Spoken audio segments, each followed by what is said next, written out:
Total 117 death report हुई हैं, जिसमें since last one day 8 additional deaths have been reported.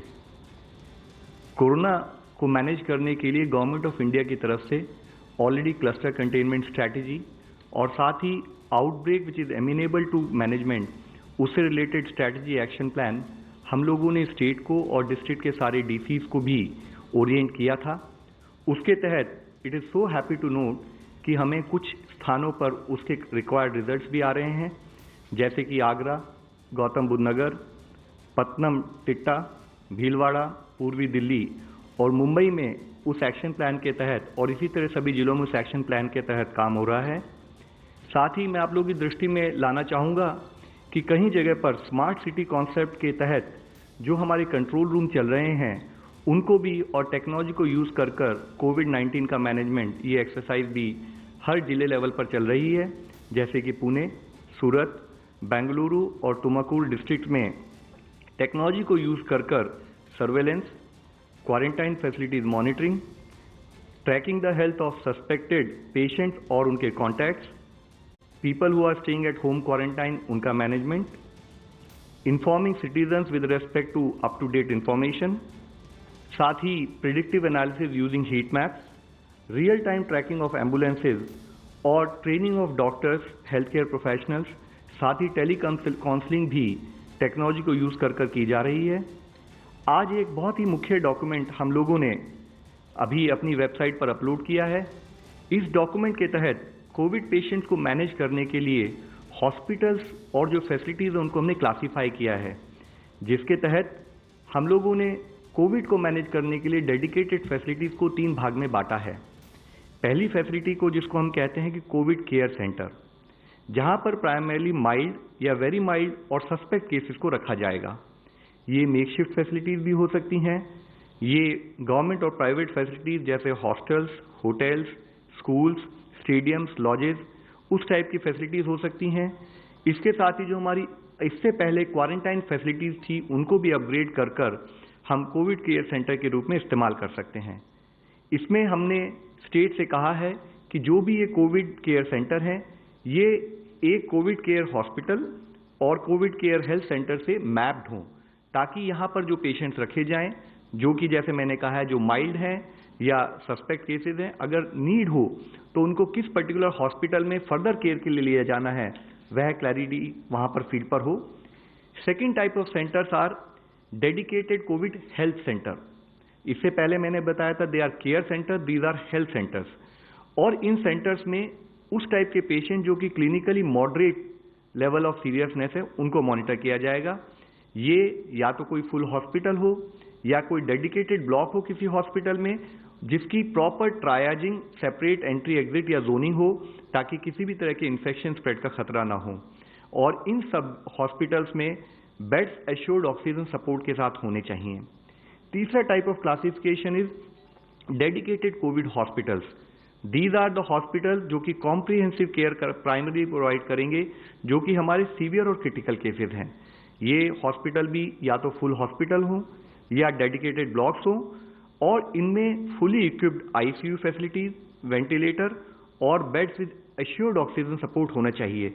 इस पर्टिकुलर क्लासिफिकेशन के द्वारा हम लोग स्टेट्स को भी और अपने सेंट्रल मिनिस्ट्रीज के जितने हॉस्पिटल्स उनको एक गाइडेंस ये प्रोवाइड करना चाहते हैं कि किस टाइप से हमें केसेस फील्ड लेवल पर मैनेज करने हैं।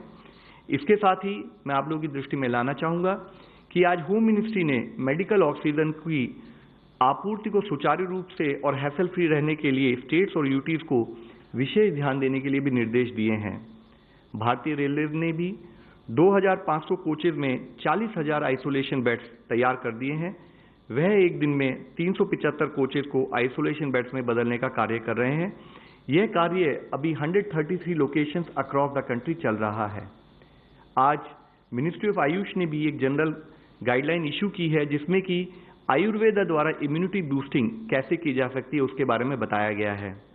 साथ ही जैसे कि मैंने आपको कल भी बताया था, माननीय प्रधानमंत्री जी ने वीडियो कॉन्फ्रेंस के द्वारा काउंसिल ऑफ मिनिस्टर्स के साथ बातचीत की थी।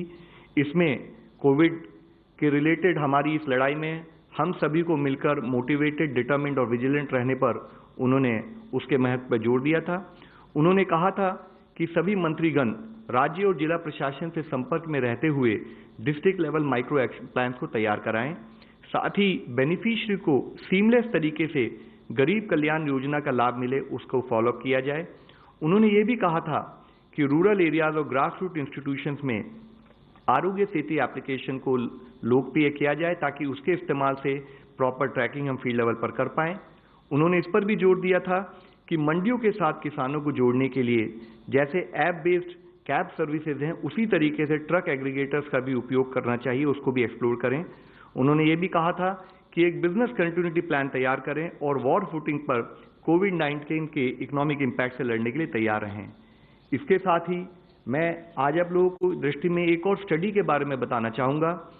इसके बारे में जैसे हम हमेशा बात करते आए हैं कि सोशल डिस्टेंसिंग, लॉकडाउन, ये जो हमारी एक्सरसाइज है इसका क्या महत्व है, तो जिसके बारे में एक स्टडी अभी रिसेंटली आई है जिसमें ये कहा गया है कि जिस तरह से हम केस को मेजर करते हैं तो एक इसमें कॉम्पोनेंट होता है R0।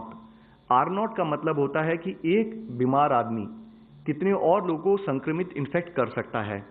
कोरोना वायरस के संबंध में इस एक्सरसाइज को इसको R0 को अराउंड 1.5 से 4 के बीच में ICMR की स्टडी में पाया गया है।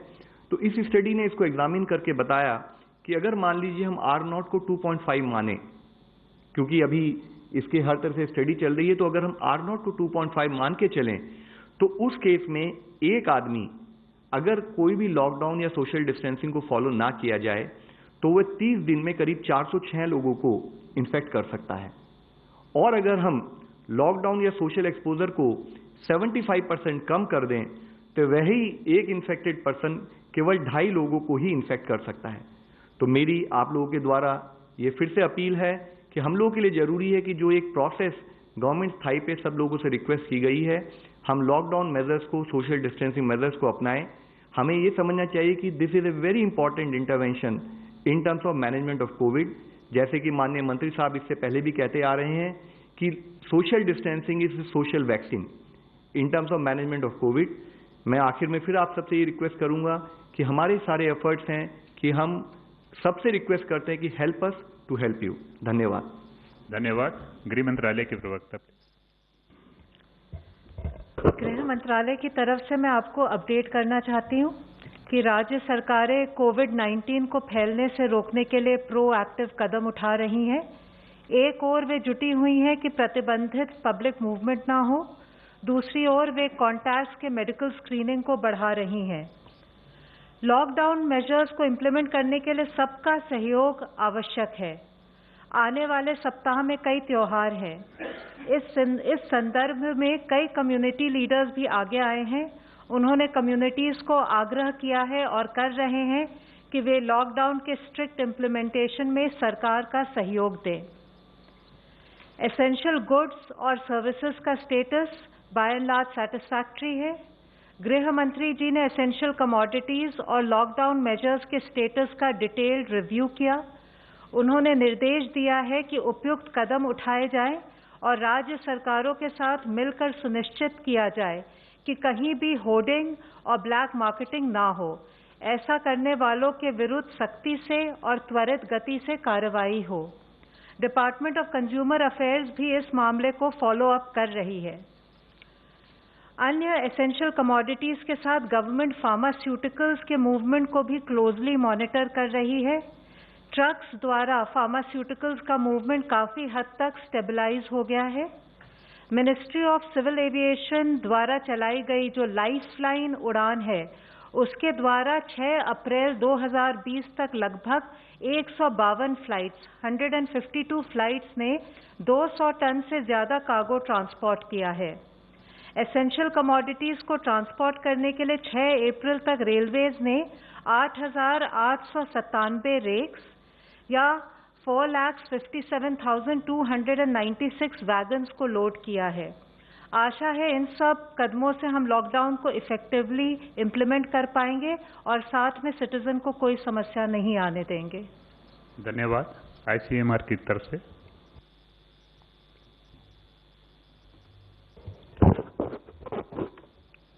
टेस्टिंग